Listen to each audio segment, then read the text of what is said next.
What's up guys, David Land here bringing you a review on a diecast that I was very happy to see announced for Greenlight's Running on Empty series of diecast. This is the Grand Am Riley Daytona Prototype. Now, we have not seen this car since about 2011 when they released a program car for the Rolex 24, but if you don't know about the Greenlight version of the Riley Daytona Prototype, what you need to know is it's maybe one of the best sports car 164s you can get, period. And I'll show you why once we get it open. What's cool about this as well is it's in the iconic Gulf livery. Now, while there was never a Grand Am prototype that ran in a Gulf livery, it certainly conjures up memories of maybe some other very famous sports cars that ran in a Gulf livery and won races like the 24 Hours of Le Mans. But this is a very special review, not just because we are doing this Gulf Daytona Prototype, which of course is a brand new release from Greenlight Collectibles, although the mold is from 2008. We're also going to take a look against one of the contemporary Daytona prototypes that were released around 2008-2009. This is probably one of the most famous Daytona prototypes of the period, the Telmex Ganassi 01 of Scott Pruett and Memo Rojas. This car was given to me by Kevin's Racing Photos. And if you don't know Kevin, check out this clip. 5, 4, 3, 2, go! Oh God!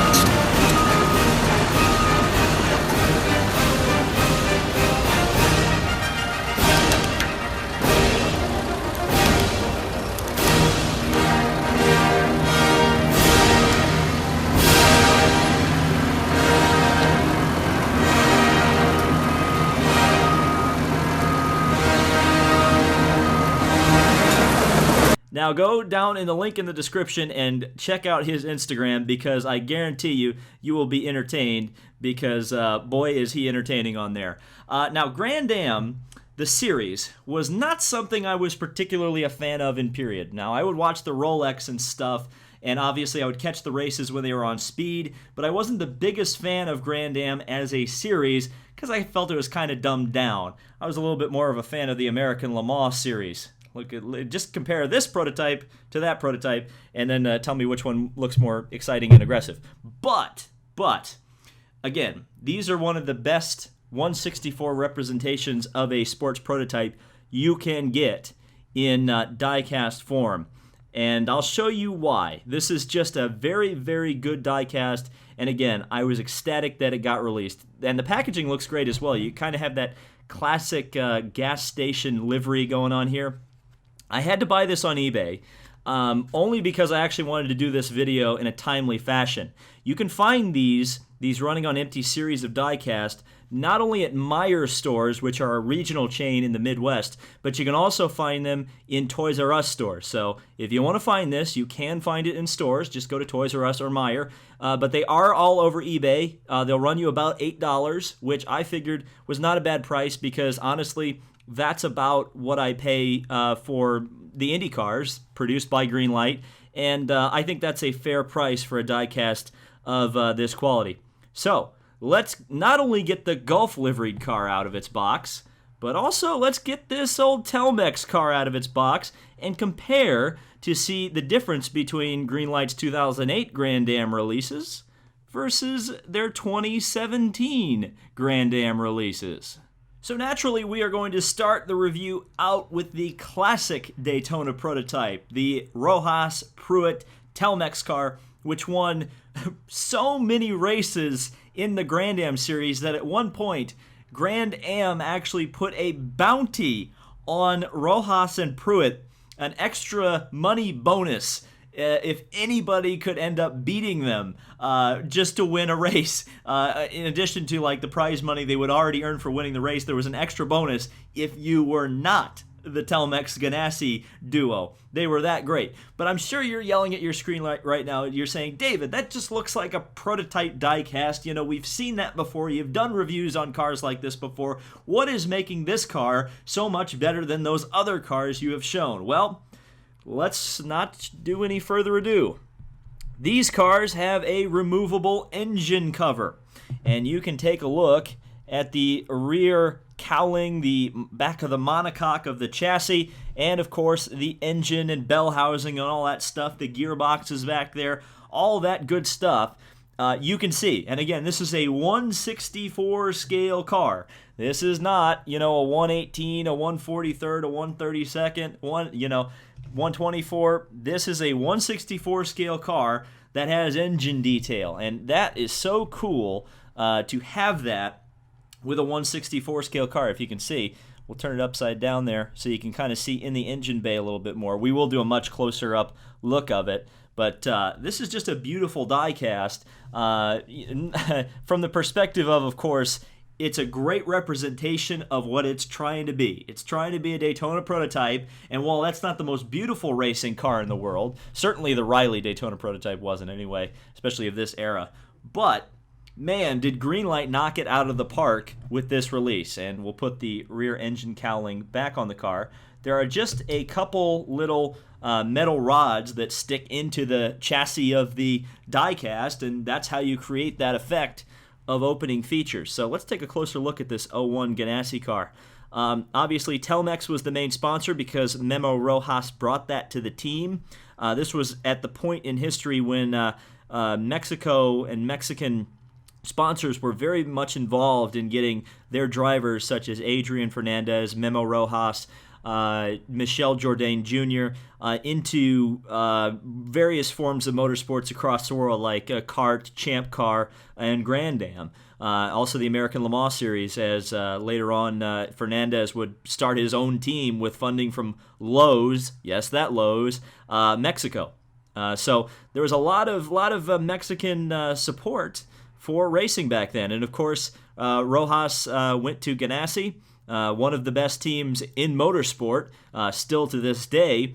And at the time, Ganassi had Pruett on the payroll, and that's how this whole shebang started. As you can see, Toyota Racing Development right there on the side of the chassis.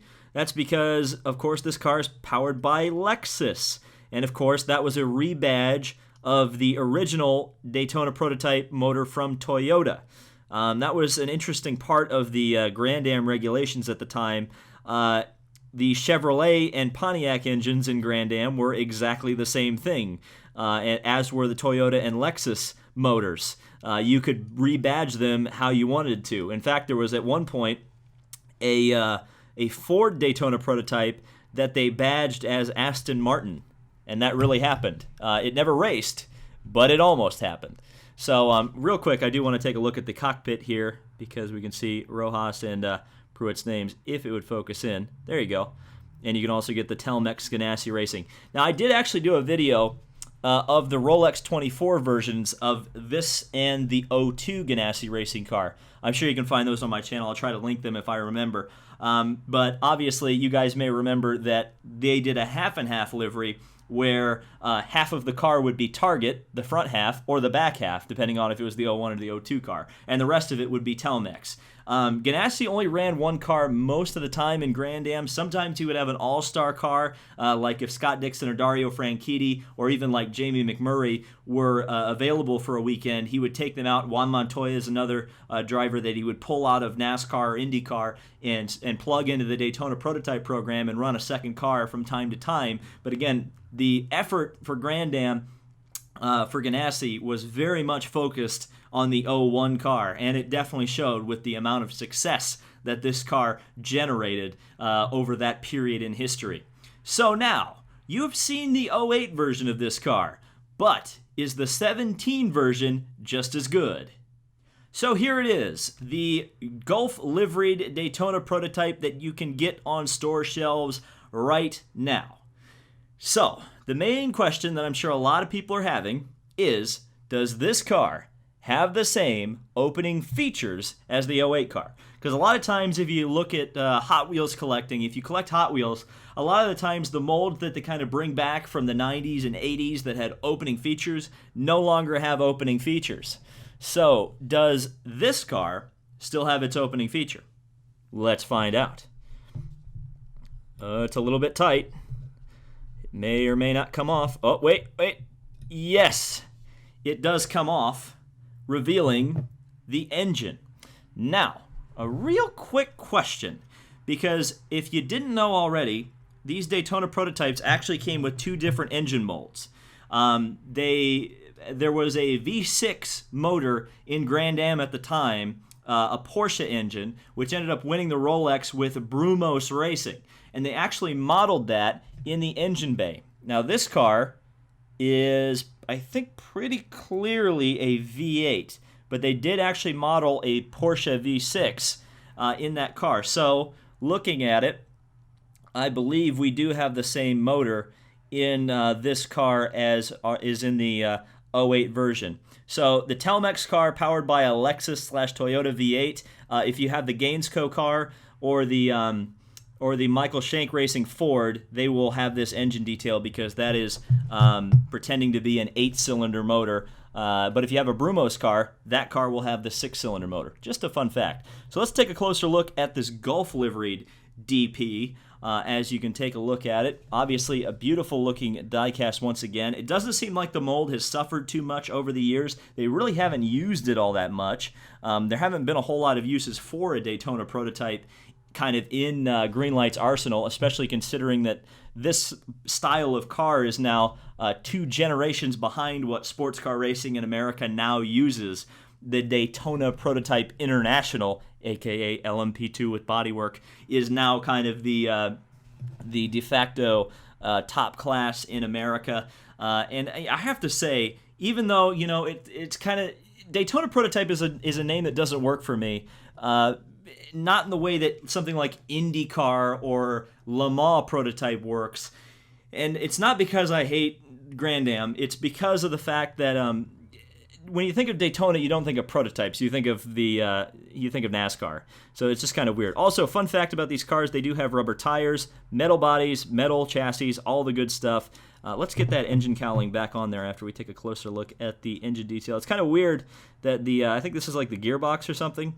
It's like brown. I don't know why they painted it brown. That's just kind of it's very weird. I guess whoever owns this car in their fictional universe of running on empty decided that it was a good idea to paint everything brown inside. Interesting to note as well, this car is technically Goodyear shod. Goodyear did provide the tires for Grand Am in like 2004, 2003, 2004, and then the contract went to Hoosier Tires, and then it went to Pirelli, and then eventually Continental. So, but ironically, Continental, at least until recently, was still essentially bought the rights to just keep producing the Hoosier tires. It was the same thing that Pirelli did.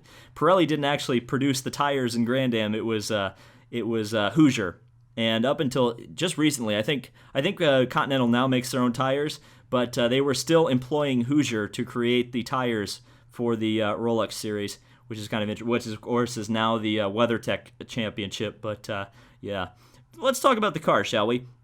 Like you said, it's the same basic Riley Daytona prototype mold, but it does have that classic Gulf livery, which is just it's very jarring to see this on this car because, of course, at the time this car was racing, the main Gulf prototype out there in the world was the Lola Aston Martin, and that was one of my favorite race cars of all time, one of the most beautiful race cars of all time, and this is maybe one of the not so pretty race cars of all time. So it's just kind of weird to see that contrast. Cars with the same livery, but very, very much not the same car. It's kind of weird to also see the blue Gulf, the dark blue Gulf logo against the powder blue. Just kind of interesting there. And of course, it's number 10. Not sure why it's number 10. That, of course, is the number of Wayne Taylor Racing, or at least it was I think it was in the Grand Am days. It is now, I know that for sure, but yeah. And then, of course, the big old American flag because the Riley chassis was American.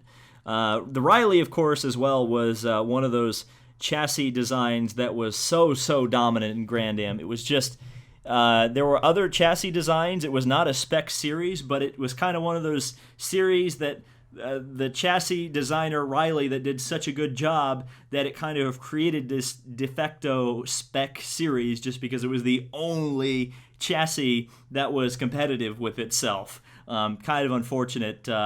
Thankfully, later on down the line, as the Corvette Daytona Prototype bodywork started flowing in, other chassis manufacturers such as Dallara and Coyote were able to get competitive again because of the fact that they had Chevrolet factory support. That's another interesting thing about Grand-Am. You could put aero kits and engines in whatever chassis you wanted. So a lot of teams ran a lot of different chassis. A Corvette DP, and I'm doing the air quotation marks, there were several different chassis. There was a Riley version of it, there was a Coyote version, there was a Dallara version. All different chassis, but they were classified as the same car. It was a really weird system. So let's go on for some final thoughts on these two beautiful, diecast anyway, Daytona prototypes. So there you guys go, a 2008 Daytona Prototype and a 2017 Daytona Prototype. I hope you guys enjoyed me rambling on for at least 15 minutes about the politics of sports car racing. I know there are some, I guess in wrestling terms, smart marks out there that would enjoy me talking about that for that length. I love doing videos like this and just kind of rambling on about racing and pointing out inconsistencies in diecast. So thank you guys so much for watching. Let me know down in the comments if you're planning on picking this up, if I convinced you to pick it up, or if you have any of the classic Daytona prototypes. This is my third and fourth Daytona prototype from the Greenlight collection. Like I said, I have the other two Rolex versions of the Ganassi Racing cars. So thank you guys so much for watching this. Again, leave a like on the video if you enjoyed it, and subscribe for more ranting and rambling about all sorts of motorsports. This has been David Land on YouTube, and we will see you in the next video.